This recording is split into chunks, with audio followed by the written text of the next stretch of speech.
Wrong with me? I'll tell you, there's nothing wrong with me. I took an oath to defend the Constitution, and that's exactly what I'm going to do. When a U.S. Congresswoman looks into a camera and asks, "What the hell is wrong with me?" you know the political gloves are off. Lisa McClain just fired back at Ilhan Omar after a direct attack that shook Capitol Hill. What sparked this confrontation? Why did McClain's response go viral? And what does this mean for Republican strength heading into 2025? Buckle up, this political showdown is only getting started. United States. Gentleman reserves. Gentlelady from Michigan is recognized. Thank you, Mr. Speaker. And to use that logic, well, then all those people should have just said sorry and we'd move on, right? But no, we don't do that. And let me tell you, I take a little bit of offense to what the hell is wrong with me. I'll tell you, there's nothing wrong with me. I took an oath to defend the Constitution, and that's exactly what I'm going to do. Again, I'm not going to apologize for it. I'm going to hold the Constitution, and it's very simple. We really shouldn't even have this debate. If you break the law and you follow due process, there are consequences to your actions, even if you say sorry. So we can try all of the diversion tactics that we would like. It doesn't change the fact that someone broke the law and that someone should be held accountable. It is disappointing, Mr. Speaker, that their own party can't hold them accountable, that they have such hypocrisy. So with that, I yield 2 minutes to my friend from New York, Nicole Meliatakis. Gentlelady is recognized for 2 minutes. Thank you.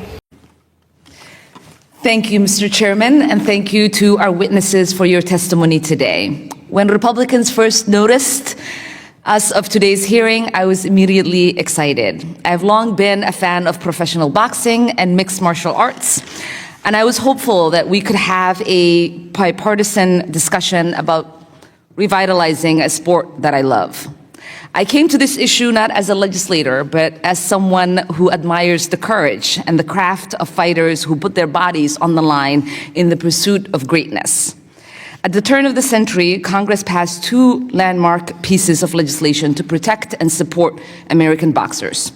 In 1996, Congress passed the Professional Boxing Safety Act, or PPSA, which outlined the health and safety provisions and mandated state athletic commissions to oversee all professional boxing events. In 2000, Congress strengthened PPSA with the Muhammad Ali Boxing Reform Act.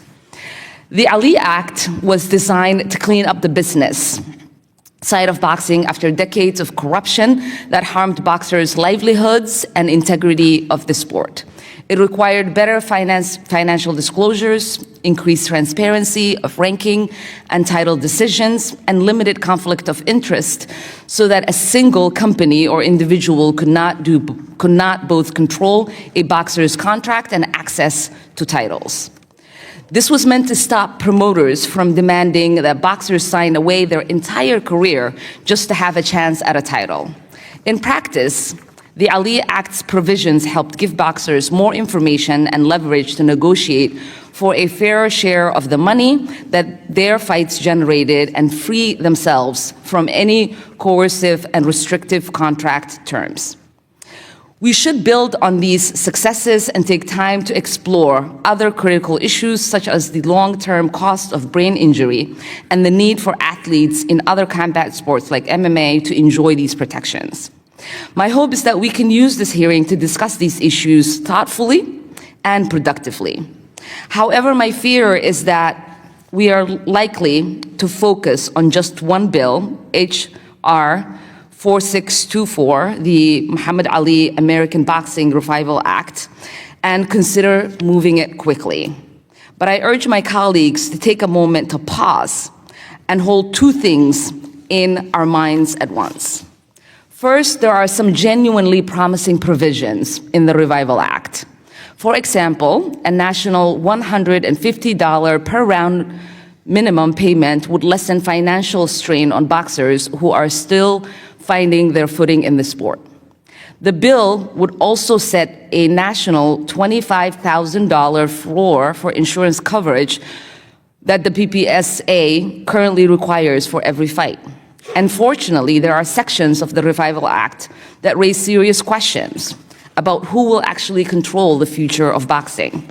It would remove guardrails that prevent influential promoters from controlling the industry and forcing boxers into contracts that they do not benefit from.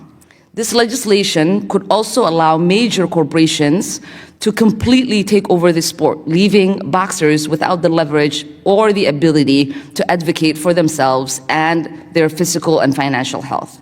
These provisions prioritize Goliath to the detriment of David. Boxers who put their bodies on the line deserve to fight in an industry that pays them well, values their health and safety, and does not make them vulnerable to economic exploitation. While not entirely harmful, this bill as crafted gives more power to promoters and big corporations than to boxers. This is why many professional boxers are speaking out against it, including Evander Holyfield, Oscar De La Hoya, Clarissa Shields, Jake Paul, and Nico Ali Walsh. I'm not here to reflectively support or oppose HR 4624. I'm here to ask important questions to everyone involved, the promoters, the regulators, and especially the corporations that stand to gain the most. Because we have to make sure that any revival of boxing does not come at the expense of the very athletes we say we are here to protect. I want this hearing to be the start of a longer, serious, bipartisan conversation about how we support our boxers and bring investment into a sport without sacrificing the necessary anti-monopoly firewalls that prevent American boxers from being exploited by powerful corporate actors and foreign investors. I look forward to our discussion today, and I yield. Tensions in Washington reached a boiling point when Congresswoman Ilhan Omar launched a direct attack against Representative Lisa McClain, questioning her credibility, her stance on American values, and even her patriotism. But instead of backing down, McClain turned the spotlight right back on Omar with a fiery response that instantly lit up social media. McClain stood firm, calling out Omar's history of controversial remarks and her constant criticism of the United States, the very nation that gave Omar the freedom and opportunity to serve in Congress. McClain didn't mince words. She asked the bold question, why is criticizing America always the first instinct?